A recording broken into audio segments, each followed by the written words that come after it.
Daf Mem Vav Amud Aleph, 15 lines from the top. V'chen Amar Ula also agreed. En matbea nasa halipin, money cannot be used as the halipin, only vessels or items. V'chen Amar Biaseh, also Rabbi Asi said in matbea nasa halipin. V'chen Amar Rabbi Yochanan, matbea nasa halipin. All these rabbis hold that money cannot be used as the halipin. Okay, Etve Rabbi Abba Ula. I have a question against Ula. If there were a person's workers were bothering him for payment in the middle of the street, and he sees the money changer sitting there, and he says, give me a dinar's worth, say $1,000 worth of copper, so I could pay them what I owe them. I'll give you a good dinar, what's what that is, and a teresit, which is a little more than a little extra change from the coins I have home. So if he has the money at the time, that's a good exchange because that's trading A for B. But if he doesn't have it, it's asur because it's interest. You're paying more, you're borrowing money, you're paying him back more. So if you said that if you're telling me that the coin can't be used as asur. If the coin is not making an immediate transfer, even according to the first version, the first way, then it'll still be considered a loan and should still be asur from interest. So how can this transfer work without chalipin working via the coin? Whereas Ishtik Ula was quiet, he didn't know the answer. Amarle Rabbi Abba, who asked the question, answered the question. Maybe the Bretta is talking about coins where there's no stamps on it. It's actual physical copper. And not like currency. Therefore, it's considered produce. That's why it works through halipin. Amarle Aini says, yeah, that works. The economic also proves from the Bretta because the wording says it says a yafed dinar and a teresit. Yafed dinar is, so in Hebrew, the adjective comes after the noun. So it called it yafeh, nice, dinar, a coin. It didn't say a dinar yafeh. Dinar yafeh would actually mean a good coin. We see from here the fact that it said yafeh dinar, which means it's a dinar item that's yafeh, worth like a dinar, which means it wasn't an actual currency, and therefore it wasn't a transfer of cash, it was a transfer of copper. Okay. Ravashi Marvashi is a different version, a different answer. The Lamed is referring to payments and also copper. Kivan the itle, but since he had the payment in his house, he can say it's as if he's saying like he has before as well. It's like a learning of, it's like a way of saying, oh, pay me front me until I get my key or until my son gives me the money. That's how it worked over here. Kashma. Anything used as payment for something else. Once the guy takes that, he assumes responsibility for the item in the transfer for chalipin. So now, what does it sound like? What was that referring to? Matbea. Sounds like you're using a coin. Sounds like you could use a coin for chalipin. Marida says, no. Mishnah is teaching you, when you're exchanging anything else as payment for something else, anything that needs to be assessed. You're trying to make a transfer and you're using this chalipin, that thing has to be assessed. Once the acquiring person has taken that item, that's a transfer as chalipin, which means that it's a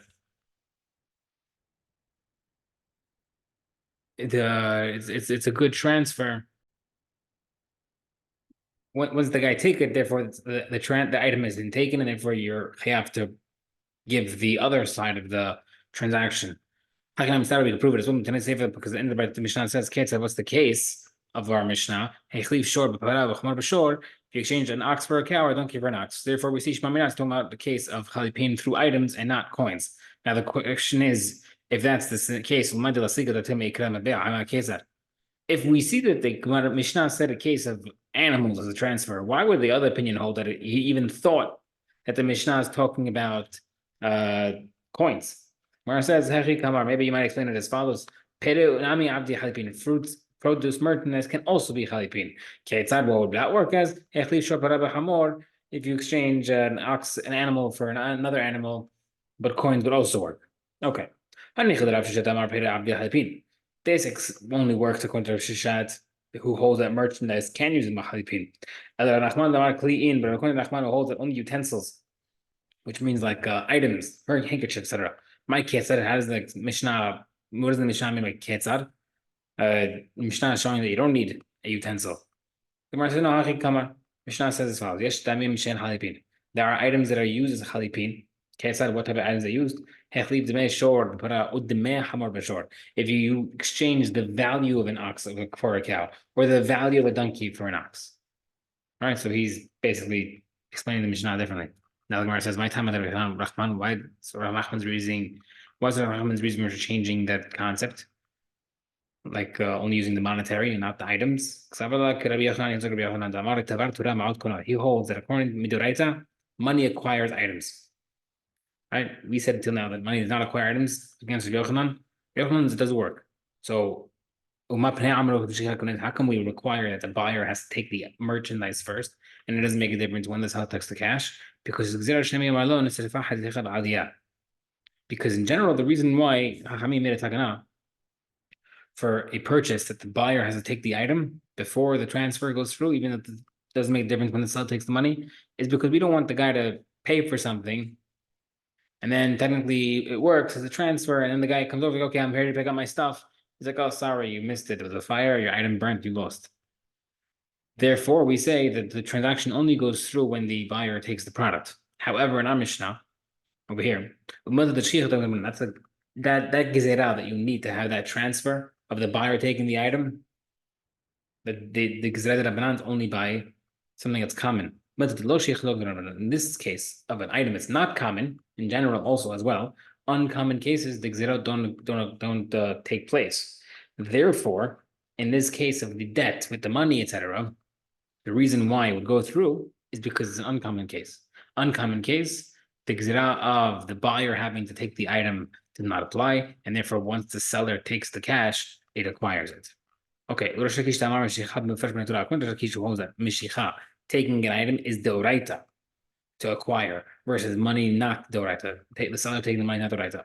Hanicha is the that makes sense according to Rav Sheshet, who holds that the merchandise is the chalipin. Because then he can agree to the Mishnah according to Rav Sheshet that the chalipin is done with merchandise. But he holds Rahman, the Amar Pere Lob the chalipin. He says that the fruits are not good as merchandise is not good enough as chalipin. Yeah, I mean, like only like items, kelim. He also holds that coins don't work.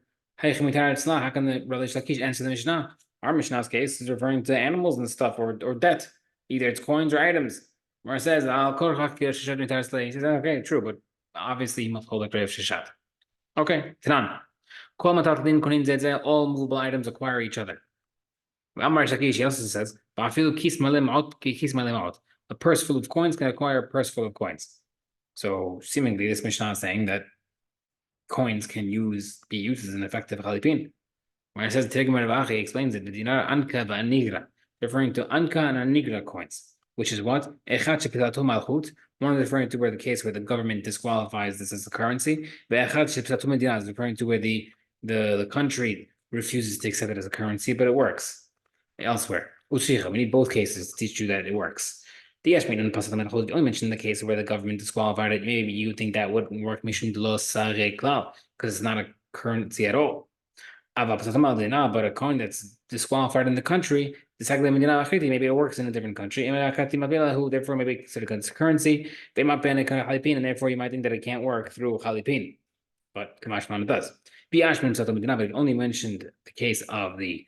Right, that's okay to mention that case. Now, if you only mention the case of the country disqualified coin, maybe you might think that's not considered currency because it won't work anywhere, not in the open and not in the dark market. But if it's a disqualified by the government, the sakdem which still works quietly in the black market, currency, and therefore it shouldn't work. Therefore, Bright is teaching you both these cases work for chalipin. If someone was holding a handful of coins and the guy says to him, sell me your item for these. Yani, the stuff in your hand, I don't know how much coins it is. Kana, he acquires it. V'yesh alav ona'a. But still, the seller has the right to demand a fraud case if it's more than a 6. Right? So we mentioned previously that if it's over a 6, if it's an overcharge, if it's price gouging, then it's considered a rebate, and also you can demand a refund. So let's say you agree to this price without knowing what it is, but and he hands it over to you, it's a good transaction unless there's a fraud, and it's over a sixth, and therefore you'd have to return it. So kind of he acquires that even though he didn't take possession of the item yet, the Kevin look paid because obviously he's not particular about how much money he's getting. Kana, therefore it works. But he still has the option to get refunded in the case of price fraud. He's telling me, sell it to me, which means a sale means it has to be a good sale. And therefore, if you overcharged, it shouldn't work. In the cases where he says some of the item for these, it works and there's no refunds in a case of fraud. So now the Gemara says, okay, in the case where it's obvious, where the guy is giving him, does not care about the money, the amount of money he's given, that's the scenario where we say that's like a case of halipin. Taking a handkerchief, for example. But in that case, also, you're not worried about the handkerchief being worth the item that you're selling. That's a good case of halipin. Classic case of halipin. Halipin or mapil henmai. What's the case of a case of halipin where the guy wants the item, right? Like, don't give me a handkerchief. I want an item that's worth $1,000, like the item that I sold to you. Amar Bada Tashma, bring proof. Someone's holding on to his cow in the marketplace. He comes over to me and says, how come you have your cow here? I want to buy a donkey with it. I have a donkey. How much are you selling your cow for? It's $500. How much is your donkey going for? $500. The owner of the donkey takes the cow, يعني kinyan. Below speak but the owner of the cow didn't take the donkey yet before the donkey died. Transaction did not go through even though the kinyan happened. We see from here in a case where there's halipin where he was particular about the value, does not acquire it until it's a full trade. Yani there's double kinyan. Mark says no, not a proof. We're talking about the case of halipin where we're talking about fools, don't care about anything. I'm not dealing with dibs. And like every case of halipin, everybody is particular about the value, and you do acquire it. But how come over here it didn't work? He tells the owner of the donkey, told the cow owner, I'll give you the donkey for a cow and a lamb. And why didn't it go through Mashach? But I only took the cow, only the kinyan on the cow. But I know Mashach that's le, but I didn't take the kinyan on the lamb. Therefore, it wasn't a full kinyan. We said earlier that if the guy said that sell me for the coins in your hand, for example, he takes it and he get refunded if it's too much. We see from there that maybe that coins can be used as halipin, right? Just by handing over the coins, they're being transferred. He holds that money is a good transaction by itself. How come we needed the case of how come Hamim say you need to do kinyan meshicha by items? Because we said like earlier that we don't want people to scam the other person by saying, "Oh, sorry, well, after you paid me, your item got burnt." That only applied. That takana only works in the case of a classic case of payment. And over here, where this guy is taking payment in an unusual way by accepting the payment without even knowing what he's getting, there's no gzera, and therefore, when he takes the money, it works. You learned Rav Huna's view that way. We learned a different way. I learned that Rav Huna also said that a coin cannot be used as halipin.